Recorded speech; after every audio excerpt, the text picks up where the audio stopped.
काम का हमारे अंदर एंट्री करने का, हमारे अंदर काम प्रवेश कैसे करता है? बोले प्रवेश करने का तो हाईवे है आँख, इसलिए मैं आँख के बाहर कह रहा हूँ।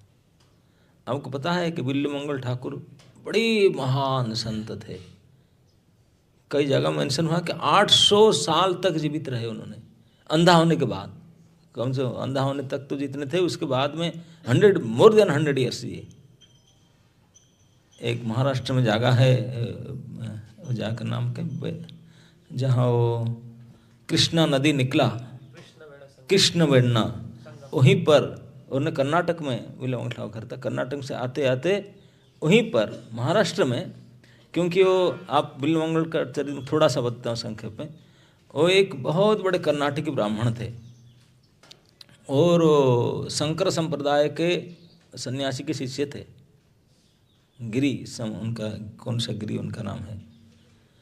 तो लेकिन विवाहित थे, बड़े अच्छे घर वाले थे, लेकिन एक वेश्या में फंस गए। वेश्या का नाम था चिंतामणि। चिंतामणि वेश्या के चक्कर में फंसे और अपने पत्नी, अपने माता पिता कितने समझाए, नहीं माने, फंस गए, जाते थे बार बार। एक दिन उनके पिताजी के देहांत हो गया था, तो उनका दशाह क्रिया था, होता ना 10 दिन, आप 13वीं करते ना, 13वीं मान लो। उस दिन से ब्राह्मण आते हैं, फीस्ट होगा, सब घर में कई गेस्ट आए हैं, 13वीं है पिता का।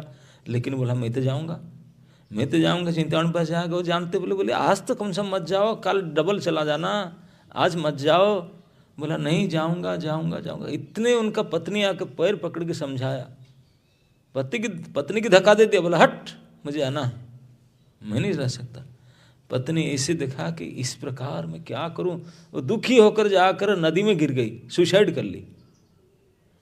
सुसाइड कर ली और वो बहकर जा रहा था दिन में। वो रात में भाग गए घर से, बारिश हो रहा था, भाग कर गए, नौका नहीं था, उनका डेड बॉडी उनकी पत्नी के बहा कर आ रहा था। कल सुसाइड किया था। पहले दिन तो डूब जाता है, दूसरे दिन फिर पानी में उठ जाता है। जब फूल जाता है ना डेड बॉडी, तो फिर ऊपर उठ कर फूल कर आ रहा था। रात में देखा नहीं पड़ा था, बारिश अंधकार रात्रि। उन्हीं की पत्नी थी, उन्हीं के डेड बॉडी में बैठ करके नदी के पार कर गए, सब में बैठ करके लाश में पार करके गए। घोर रात्रि, बारिश हो रहा है, इसमें पार कर गए। वो डेड बॉडी कहीं छोड़ कर नदी पार करके गए। जा करके बारिश हो, जा करके चिंतामणि दिखा कर रात को आज आएंगे नहीं लगता है, इतना रात हो गया, बारिश भी हो रहा है। लेकिन वो तो पहुँचे, देखे कि कुछ नहीं। और तभी जो आने तो लिफ्ट होता हुआ नहीं करता था, गेट बंद है, सीढ़ी पास जा नहीं सकते। वो अपस्टेयर में रहती है चिंतामणि, कैसे जाएंगे? चारों तरफ जो चक्कर 5 चक्कर लगाए। बारिश में एक सांप ऊपर चढ़ना प्रयास कर रहा था, जा रहा था। सांप जानते ना, इसी जगह में चलते हैं, जब फिसलने वाली जगह में सांप चल नहीं सकते, उनका पैर तो होता नहीं, इसी चलते हैं। फिसल गया था तो ऊपर में छात के ऊपर रह करके नीचे तक पहला हुआ था। वो सचा के, अरे रस्सी तो लगा, उसको पकड़े चढ़ जाऊंगा। जिंदा सांप था, उसको पकड़ लिए। सांप को अगर पकड़ लेना, सांप हार्ड हो जाता है, बिल्कुल हार्ड टाइट हो जाता है। टाइट होकर के ऊपर से जो छात के फंद को बिल्कुल पकड़ लिया सांप ने। बोला पता नहीं कोई मुझे अटैक कर रहा है। तो उनको लगा बिल्कुल स्ट्रांग तार फार लगा हुआ है, उसको पकड़ के चढ़ गए। नाग सांप को पकड़ कर, वो रात को देखा ही नहीं, काम अंधा, एक तो रात के अंधार और काम और अंधा कर दिया आँख को। वो सांप को जिंदा सब पकड़ के चढ़ गए ऊपर टेरिस में जा करके उनके दरवाज़ा ठक ठक किए। वो बोला घोर अंधकार में मिडनाइट में कौन आया? चिंतामणि जलाया, दीप जलाकर उन्हें देखा, बोला ये खड़ा है, बिल्कुल सरासर गिल्ला है। बोला हाँ, तुम आप आया कैसे? पानी नदी भरा है, नौका नहीं, आया कैसे? ना नहीं, आपने व्यवस्था किया था ना, एक मिल गया नौका, कुछ मिल गया। उनके पता नहीं क्या, उनके पत्नी का डेड बॉडी था। बोला ऊपर कैसे आया है, यहाँ तो बंद था। बोला तूने जो रस्सी फिट कर ना, रस्सी कहाँ से रस्सी तम लगा? बोला वही था ना। जाके देखा सांप गरज रहा है, उनको परेशान करके कौन चढ़ कर गया। उसको देख कर बोला अरे भयानक, उसी को पकड़ कर आया। तो पता नहीं, बोला मैं देखा ही नहीं उसको, मैं तो सोचा कि रस्सी डाला आपने। इतने अंधापन में उसे आ गया। तो उसको देख करके चिंतामणि ने अब गया, बोला नौका से कैसे आया को रात को? देखा कि उनकी पत्नी का डेड बॉडी किनारे लगा हुआ है। अंधकार बारिश के रात अपनी पत्नी के डेड बॉडी के ऊपर चढ़ करके यहाँ आकर के सांप को पकड़ कर ऊपर जा करके आधी रात में दरवाजा खटखटा। नदी चिंतामणि बोला, हे भगवान बिल्वमंगल जी, आपके जितना आकर्षण, जितने अंधाधुन आकर्षण मेरे प्रति ये मल मूत्र भरा व्याग के प्रति है, इतने आकर्षण कहीं ठाकुर जी के प्रति होता। श्री कृष्ण भगवान जो कंदर्प कोटि कमनीय विशेष शोभम उनका प्रति होता, शायद आप उनको प्राप्त कर गए होते। ये आपकी क्या दुर्बुद्धि है। मैं तो चाहता हूं कि आप इतने आकर्षण प्रभु के प्रति करो। तो उनसे सुन करके उनके दिमाग खोला। बोला अच्छा, बोला हम सब क्षणिक है, हम सब कुछ नहीं टेम्पररी, वो तो असली यही है। तो उनसे सुन करके उन्हीं के सामने प्रतिज्ञा की, चिंतामणि के सामने। बोले चिंतामणि तू मुझे आज बुद्धि जगाया, मैं प्रतिज्ञा करके जाता हूँ और इस दुनिया में किसी के प्रति आकर्षण नहीं होगा, कृष्ण के प्रति आकर्षण जाता हूँ। वहीं से चले गए। बोले वृंदावन जा रहा हूँ और घर नहीं जाऊँगा। घर वापस नहीं गए, चलने लगे। चल चल करके आ रहे थे, कर्नाटक से चलते चलते, तभी तो जमाने में हजारों साल पहले के बाद चलते चलते आए कर्नाटक में, जहाँ कृष्णा नदी निकला, कृष्ण बेन्ना दो नदियों का संगम है, वो स्थान आज भी है। वहाँ पहुँचे तो वहाँ ब्राह्मण कॉलोनी है, कृष्णा नदी का शुरुआत वो गांव है। वो गांव का नाम क्या है? सांतारा। सांतारा में ब्राह्मण कॉलोनी है, बड़ा बहुत जो ब्राह्मण कॉलोनी है। एक ब्राह्मणी शायद वो रजस्वला थी, अकेली स्नान करने के लिए गई थी नदी में दोपहर के समय। वो इस समय में आए थे, नदी के किनारे पार करने के लिए बैठे थे। देखे कि वो ब्राह्मणी स्नान कर रही, उनको देखे और वो अति सुंदरी थी, उसको देख करके फंस गए। अब वहाँ प्रतिज्ञा करके आए थे चिंतामणि से मैं वृंदावन जा रहा हूँ। अब उसको देखने के बाद वो स्नान की, उनको देखे, अब इतने आकर्षित हो गए, भूल गए उनके प्रमिश साहब, भाड़ में जाओ। उनके पीछा किए। वो स्त्री देखा कि उनके पीछे पीछे ये आदमी चल रहा है, उनके पीछे पीछे नदी के किनारे किनारे आए, उनके घर के पास आए। और मैं घरे चली गई। बोले मेरे पीछे से तभी से आया ये आधा किलोमीटर से, मैं अकेली गई थी। अच्छा, तो घर में गए, वो जाकर उनको बैठे रहे उनके घर के सामने, कब तो बाहर निकलेगा। वो जाकर उनके पति को बताए। बोले मेरे पीछे एक आदमी वो घाट से आधा किलोमीटर से मेरे पीछा कर करके आया है। तो पति बोले कोने आकर देखे, बिल्वमंगल बड़े उच्च कोटि के ब्राह्मण थे, जनेऊ धारण किए थे। पूछे उनको, बोला मैं अमुक गोत्र का ब्राह्मण हूँ। बोला अरे इतने बड़े ब्राह्मण आपके घर में अतिथि बनकर आपकी सेवा करना मेरा धर्म है, कैसे ब्राह्मण देवता आए हैं? तो बोले कि जो भी होगा मैं सच बता देता हूँ, सच बताए।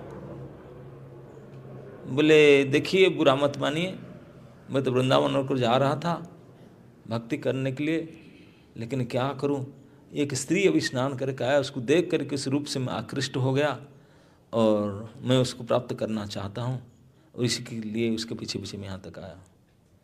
जिनको बोल रहा था वो स्त्री के पति थे। अब वो सुने, लेकिन वो महापुरुष थे। बोले ये एक ब्राह्मण मेरे घर में आया है, मैं पहचानता भी नहीं, इस मांग लेकर आया है कि मेरी पत्नी को चाहता है। अब उन्होंने थोड़ा चिंता किए।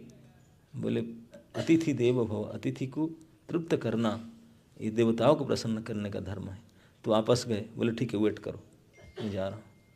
उनको बताने कि मैं उनको पति हूँ करके जा करके अब पत्नी को बोले मैं तुझे आदेश देता हूँ, तुम जा करके उनको तृप्त करो। वो नहीं बताना कि मैं पति हूँ आपके, अब जाओ। बोला आप आज्ञा देते हैं ना? हाँ, वो पति बताते थे। बोले मैं आज्ञा देता हूँ, आप जाओ। तो उन्होंने आई, वो प्रसन्न हो गए। बोले उन्होंने ठाकुर देख करके। बोले आइए अब क्या चाहते हैं? बोले आप कैसे आए?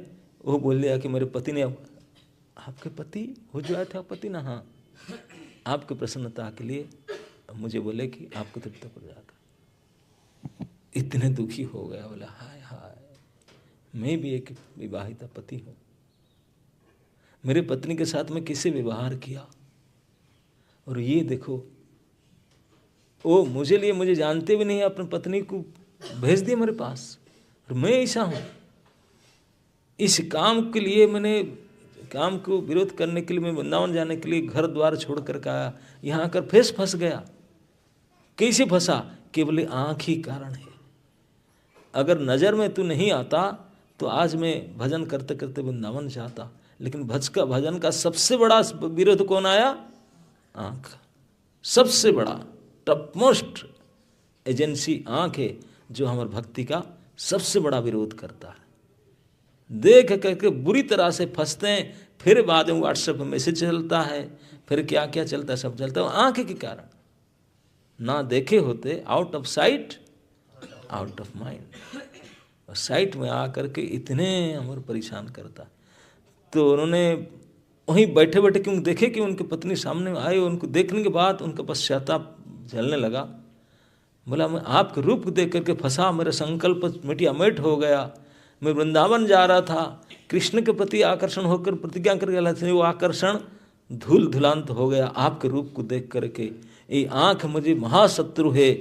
बोले हे देवी, हाँ मैं जानता नहीं था तुम्हारा पति है, मैं उनको मांगा था, आपके संग में चाह रहा था, आप आए, आपको बहुत धन्यवाद। मेरे एक सहायता कर सकता ना, मैं तुम्हारे सहायता के लिए आया हूँ ना, आपका जो हेयर पिन है ना, मैं थोड़ा निकाल के दीजिए। बोले मैं आपके प्रति समर्पित हूँ। बोले आपको बाद में पहले मुझे हेयर पिन दीजिए। बोले ओके। सर से हेयर पिन बांधते ना, लगाता ना, नहीं आज तो खुला छूटते हैं, हेयर पिन में लगाए। भूतनी है सारे। शास्त्र कहते हैं जो स्त्रियों का बाल खुला है वो सब जीते जगती भूतनी है, चुड़ैल है, शास्त्र कहता है। तो इसलिए हमेशा ध्यान रखो, भूतनी नहीं बनना है, बांध करके चोटी चटा डाल कर, ये क्या बोलते हैं इसको, जुड़ा, और नहीं ऐसे बांध करके करते हैं ना, चोटी है, वो बना के रखना चाहिए। जैसे देखो उनके ऐसे भूतनी के जैसे है ना, नहीं ऐसे नहीं करना चाहिए। शास्त्र तो पढ़ते नहीं, सुनते नहीं, तो क्या करेंगे?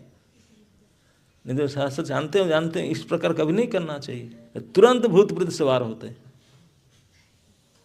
तो वो बांधी थी उन्होंने, ब्राह्मणी थी।